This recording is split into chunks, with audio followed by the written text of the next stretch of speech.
So first of all, as a mother, I can tell you that we didn't really sleep, not last night, not the night before, because the Iranian regime, rather than the Iranian people, don't wish for the Israeli civilians to sleep very much. In fact, they've been firing completely without any precision or targeting military facilities. They've been targeting civilians, very, very simply civilians. In other words, civilian population, very densely populated cities, centers of cities, and so on, blocks of flats and the likes. And we've been spending our nights and some of our days in the safe rooms. It's quite an ordeal, I must say. This is something that I think even Israelis, resilient Israelis, find quite challenging. And we've had not a few deaths and very many wounded thus far. Yeah, I mean, I can imagine it must be absolutely awful and obviously difficult for people to get out of Israel right now because of the fact that there's no commercial flights going. And I'm told as well that Benjamin Netanyahu has made it very clear that these Iranian strikes are not only aimed at harming Jewish civilians in Israel, but also Arab civilians who live in Israel.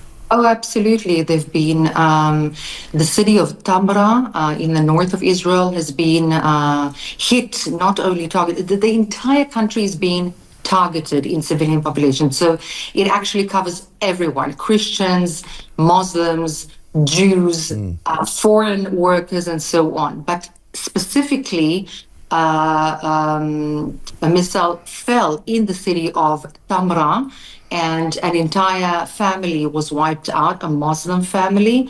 Also, there've been hits, and an entire Christian family in Hifur has been killed. There've been really terrible tragedies with this particular war, and it's quite astonishing, the resilience of the Israeli people, again, all of the Israeli people, because we all understand the necessity and the inevitability of this war.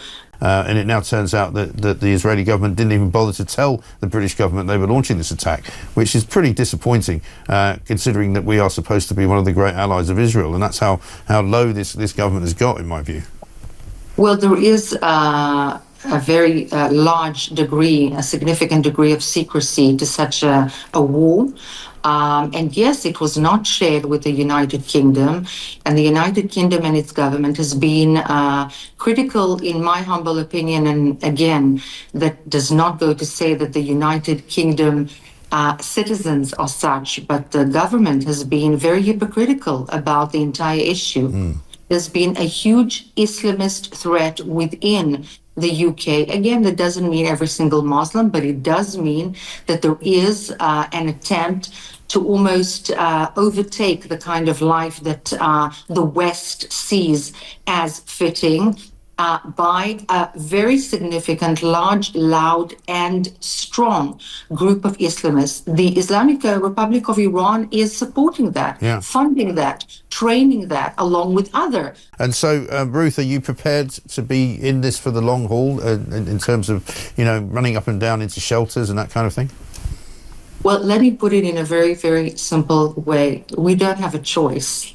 This is our country. This is our safe haven. Again, as a mother, for my children's safety, we have no choice but to eliminate the threat of the Islamic Republic of Iran that has clearly, openly declared that it wants the destruction of my country and all of my people. They've said that very clearly. And not only that, but programs have been found, in other words, proper plans for the complete annihilation of my country with nuclear power, with rocket barrage, and with weaponizing the proxies in the region. So it's not like we have much choice, nor do we enjoy particularly running to the safe rooms and having a heart attack every single time. But we do need to take care of ourselves. And no matter if we're on the left or the right of the political spectrum, this is in fact